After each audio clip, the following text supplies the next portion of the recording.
Guys, सभी को मेरी राम राम। कैसे हैं आप सब? उम्मीद करते हो कि सब अच्छे होंगे। ये तो शायद सभी को पता होगा, सभी ने सुना भी होगा कि एक बार शूर्पणखा अपनी शादी का प्रस्ताव लेके राम भगवान के पास में गई थी कि आप मुझे बहुत अच्छे लगते हो, क्या मुझसे शादी कर सकते हो, मैं आपसे शादी करना चाहती हूँ। तो उन्होंने मना कर दिया था कि मेरी शादी तो हो चुकी सीता जी के साथ में, मैं आपसे कैसे शादी कर सकता हूँ। तो और हमारा जो हिंदू धर्म होता है ना, जो हम क्षत्रिय होते हैं ना, तो उसमें सिर्फ शादी एक ही बार होती है, हम दोबारा नहीं कर सकते हैं। और हाँ, बाजू में मेरे भाई लक्ष्मण बैठे हुए हैं, एक बार उनसे जाके पूछ लो, क्या पता वो आपसे शादी करने के लिए हाँ कर दें। पर एक बात ये भी बता देता हूँ कि शादी तो लक्ष्मण जी की भी हो चुकी है। तो वो फिर भी नहीं माने, वो लक्ष्मण जी के पास में गए, कहते हैं कि मैं आपसे शादी करना चाहती हूँ, क्या मुझे विवाह कर सकते हो। तो उन्होंने ये बात सुनते हुए तुरंत उसकी शूर्पणखा जो थी ना, उनकी नाक काट दी।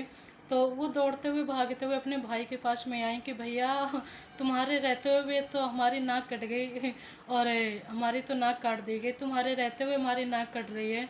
और काहे कि तुम बाहुबली इतनी ताकत इतनी पावर होते हुए भी तुम्हारी बहन की नाक कट रही है। तो रावण ने तुरंत रिएक्ट किया कि बताओ किसने काटी तुम्हारी नाक, मुझे बताओ तो एक बार, मेरे होते हुए मेरे राज में ऐसे कैसे हो सकता है कि मेरे होते हुए मेरी बहन की कोई नाक काट रहा है। पर उसने क्या किया, उसने तुरंत रिएक्ट कर गया। वो पूछ भी तो सकता था, उसके पास में ऑप्शन थे। अपनी बहन से गलती, ज़रूरी नहीं कि गलती दूसरी तरफ से हो, गलती अपनी तरफ से भी हो सकती है। तो रावण ने एक बार पूछने की यानी कोशिश नहीं की कि शूर्पणखा से एक बार पूछना चाहिए कि तुम वहाँ पर करने क्या गई थी राम लक्ष्मण के पास में और तुम्हारी नाक कटी तो कटी कैसे, कुछ तो बात रही होगी, तुमने तो कुछ बोला होगा जाके। तो उन्होंने ऐसा कुछ नहीं बोला, वो सिर्फ रिएक्ट कर गया कि बताओ मुझे मेरी बहन की नाक किसने काट दी। और मेरे रहते हुए भी बस उसे ना अपनी ताकत पे, अपने पावर पे घमंड था कि मैं इतना बलशाली हूँ, मैं इतना ताकतवर हूँ, मैं लंका का राजा हूँ। तो मेरे रहते हुए यानी गलत तो गलत होता है, वो राजा हो या प्रजा हो या कोई भी हो, तो यानी इज्जत तो सबकी होती है, सही गलत का मतलब जो होता है वो तो सभी को पता होता है। तो गलत तो गलत ही होता है। और जब गलत बात करोगे तो छोटा से छोटा आदमी भी जवाब दे सकता है। ये नहीं कि तुम उसके साथ में कुछ भी करते रहो, वो तो भगवान थे। पर हमारी आम दुनिया जो होती ना, यानी जो हमें एक मिडिल क्लास फैमिली जीते हैं, तो ज़रूरी नहीं, अक्सर लोग यही करते हैं कि जो अपने से छोटे होते हैं ना, उनको हमेशा दबाने की, सताने की कोशिश करते रहते हैं। पर ऐसा नहीं होना चाहिए, गलत तो गलत होता है, हम चाहे छोटे के साथ में करें, बड़े बड़े के साथ तो जल्दी से कोई सही भी नहीं बोल पाता है, छोटे के साथ तो हमेशा सही दबा भी दिया जाता है।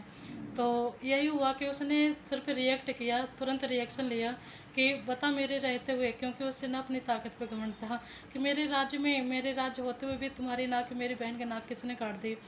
तो उसने ये नहीं सोचा कि एक बार मैं राम लक्ष्मण से पूछ के, यानी दूसरे पक्ष को भी तो समझ सकता हूँ, जान सकता हूँ, पूछ सकता हूँ कि तुमने ऐसा क्यों किया, वो भी तो बता सकते थे।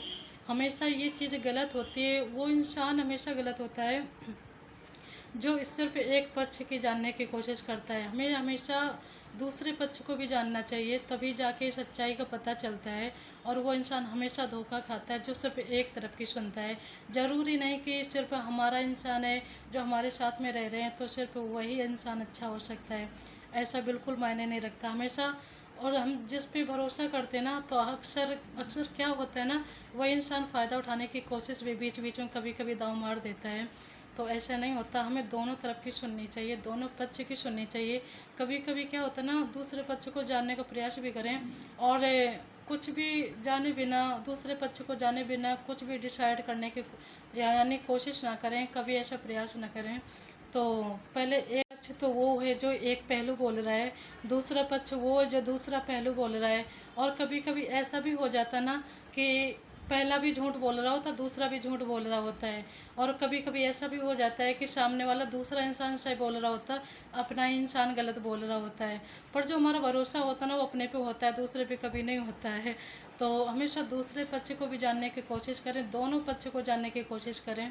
और कुछ भी ऐसा डिसाइड मत करो कि सामने वाले के झूठा समझो, उसकी कुछ भी ना सुनो मानो, हमेशा उसकी भी सुनने की कोशिश करो और अपने इंसान की भी सुनने की कोशिश करो। तो ऐसे फालतू मत बोला करो, फालतू एक्शन मत लिया करो किसी पर। और मैं जा रही हूँ अभी स्कूल क्योंकि वीडियो लंबी हो जाएगी। और मेरी मेहंदी का कलर इतना अच्छा आया है, मुझे मेहंदी को देखते हुए कुछ लाने याद आ रही है। कहते ना, मेहंदी रंग लाती है सूख जाने के बाद, और मेन पॉइंट याद आता है झगड़ा ख़त्म हो जाने के बाद जब झगड़ा ख़त्म हो जाता है ना, तो हमें बहुत सारी ऐसी चीज़ें याद आती हैं कि मुझे ये बोलना चाहिए था, मुझे वो बोलना चाहिए था। जब झगड़ा होता ना, तब हमें कुछ भी याद नहीं आता है। तब ऐसा लगता है कि जो मन में आ रहा बोलते जाओ उस समय सोचने के, डिसाइड करने का टाइम नहीं मिलता है। और सारे जो पॉइंट बोलने चाहिए, जो वर्ड बोलने चाहिए, तो उससे पर झगड़ा ख़त्म होने के बाद में याद आते हैं। तो ठीक है, अच्छा मैं वीडियो को यहीं पर एंड करें। मेरी वीडियो को लाइक करें, शेयर करें, सब्सक्राइब करें। सभी को मेरी बाय बाय।